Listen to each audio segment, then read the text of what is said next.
Okay, so where are we going from here with Murder of Crows series after the Winged Fox? Well, I don't want to spoil too much, but in book 3, where they are trying to stop the destruction of different layers of reality, in book 4, all the layers of reality that are remaining end up in one city, in one dimension, or two of one city. So we end up with this real crazy sort of dreamlike reality where the old gods are waking up and kind of like monsters, and there's ghosts that never wanted to leave the city of Detroit, and then there's some that don't seem to have much of a choice that they're there. And we continue with the theme of using life force energy to create a sort of a drug.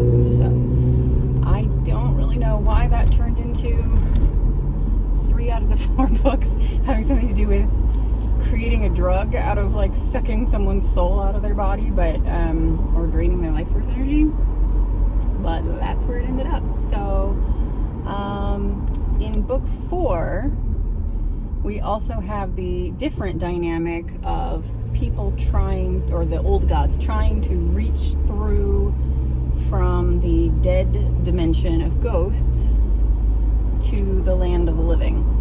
And this is set in the city of Detroit, which is in the middle of a big rebuilding phase. So I actually started writing it like 10 years ago when that had begun.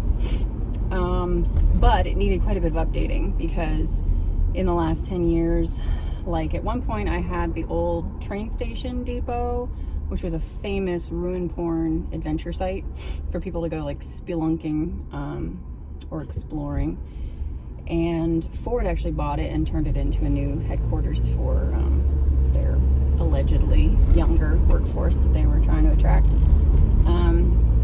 So yeah, I had to do some editing. I'm really happy that that's the case because I am a grandchild of white flight from Detroit. My grandparents moved during the riots, and so I grew up somewhere else, but part of my family comes from there, and I always really wanted to see the city recover.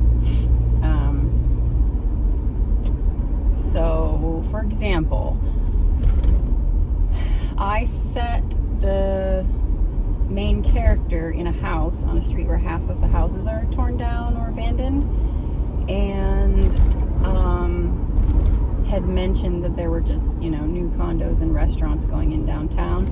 That's still kind of true, but I think something like, I saw an ad the other day for the mayor that said that like 43,000 abandoned buildings were reduced to 2,000 when he took over. So that's not just to his credit, it's because it's super complicated to get the rights to eminent domain to bulldoze stuff when you don't know the owner, or people can't agree what to do with any given block. So that's been a very long struggle for the city, and to see it recovering anyway, is super awesome. So I didn't have to change the wording too much, except I did have to update it in the sense that like the first time I wrote Ghosts of Detroit, I had all these like plot lines going on with like abandoned hospitals that actually were abandoned during crash, and worrying about scrappers coming in and like stealing the pipes out of her house. That was actually a thing that used to happen.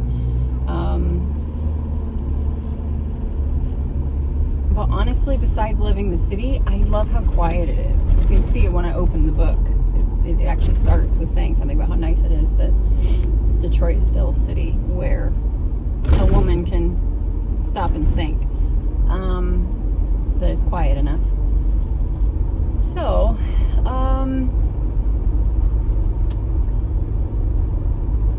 I thought it was interesting that when I asked an AI engine to give me some suggested edits to like roll this book into the series, because it didn't quite fit at first. It needed some structural changes and tone changes to fit the whole series. actually, it was the AI that suggested or took literally my idea of these old nature spirits that have been dumped in the city of Detroit being interested in kind of becoming physically embodied and reaching the land of the living again. I think I had that idea in there, and the AI just like tied it together as kind of like drawing it out as more of a major plot theme or developing it more. So I have to say, if you tell AI what to do, giving you editorial feedback or implementing some edits, it will take you super literally, and it can't do very many steps at once, so it's best to like break it up. But sometimes it can actually do a great job filling in plot holes or telling you like, oh, well, I think this would be more emotionally impactful if you spent longer on this scene doing such and such. And sometimes you have to say, no, this is my book, F off. But sometimes it's actually bringing together and developing ideas that you already had, which is pretty great. So I did have to back up, though, a step when I asked the AI to change the tone of something when I was editing the other books.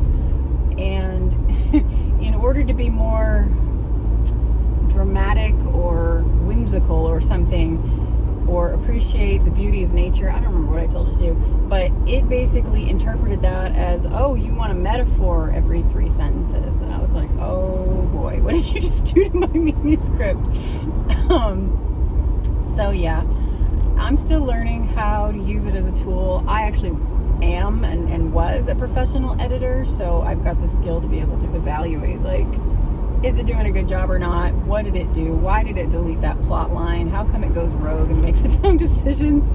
But I will say, if you're trying this method of using AI to edit something, if you tell it like who it is as an agent first, like you are an experienced book editor, a major publisher, help me with such and such, it actually does a decent job these days at understanding what you mean.